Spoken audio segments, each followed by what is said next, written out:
আসসালামু আলাইকুম ওরহমতুল্লাহ।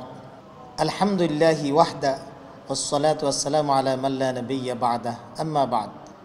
প্রিয় দর্শক শ্রোতা, মহান রব্বুল আলামিন 11 শ্রেণীর নারী পুরুষের জন্য ক্ষমা এবং মহান প্রতিদানের ঘোষণা করেছেন।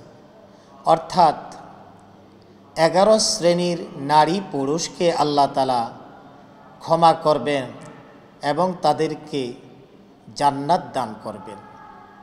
সম্মানিত প্রিয় দর্শক, আসলে কি আমরা সেই 11 শ্রেণীর অন্তর্ভুক্ত হতে পারবো কি, সেটা অবশ্যই আমাদের জানার কৌতূহল থেকে যা। তাই আমরা জানব সেই 11 শ্রেণীর নারী পুরুষ কারা।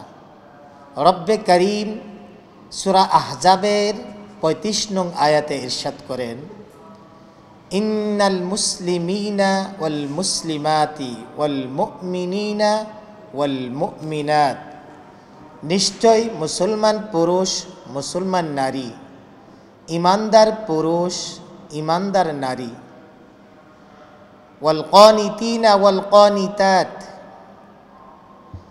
অনুগত পুরুষ অনুগত নারী, ওয়াসসাদিকিনা ওয়াসসাদিকাত, সত্যবাদী পুরুষ সত্যবাদী নারী, ওয়াসসাবিরিনা ওয়াসসাবিরাত, ধৈর্যশীল পুরুষ ধৈর্যশীল নারী, ওয়াল কানিতিনা ওয়াল কানিতাত, এমনিভাবে বিনীত পুরুষ বিনীত নারী, দানশীল পুরুষ দানশীল নারী, রোজাকারী পুরুষ রোজা পালনকারী নারী, যৌনাঙ্গ হেফাজতকারী পুরুষ যৌনাঙ্গ হেফাজতকারী নারী, আল্লাহর অধিক জিকিরকারী পুরুষ আল্লাহর অধিক জিকিরকারী নারী, তাদের জন্যই আল্লাহ রব্বুল আলামিন প্রস্তুত করে রেখেছেন মহান পুরস্কার। সেই মহান পুরস্কার হলো জান্নাত।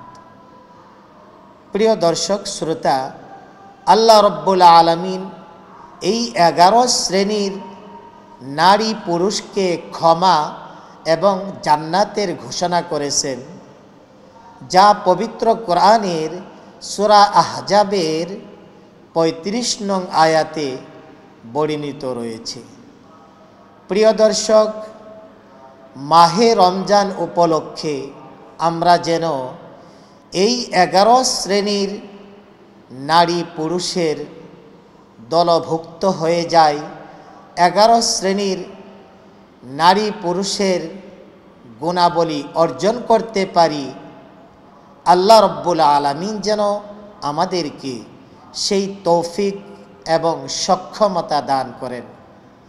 প্রিয় দর্শক শ্রোতা, আরেকটি কথা না বললেই নয়, আল্লাহ রব্বুল আলামিন জান্নাতীদের জন্য ওয়াদা ঘোষণা করেছেন।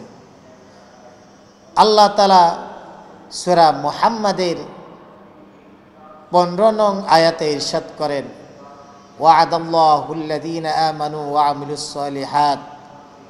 আল্লাহ সূরা মুহাম্মাদের 15 নং আয়াতে জান্নাতীদের জন্য ওয়াদা করেছেন। জান্নাতীদের জন্য জান্নাতে তাদের জন্য যে সুন্দর ব্যবস্থাপনা রয়েছে, তাদের জন্য অসংখ্য অগণিত নিয়ামতের ব্যবস্থা রয়েছে, সেই সম্পর্কে আল্লাহ তাআলা সূরা মুহাম্মাদে জান্নাতীদের জন্য ওয়াদা করেছেন।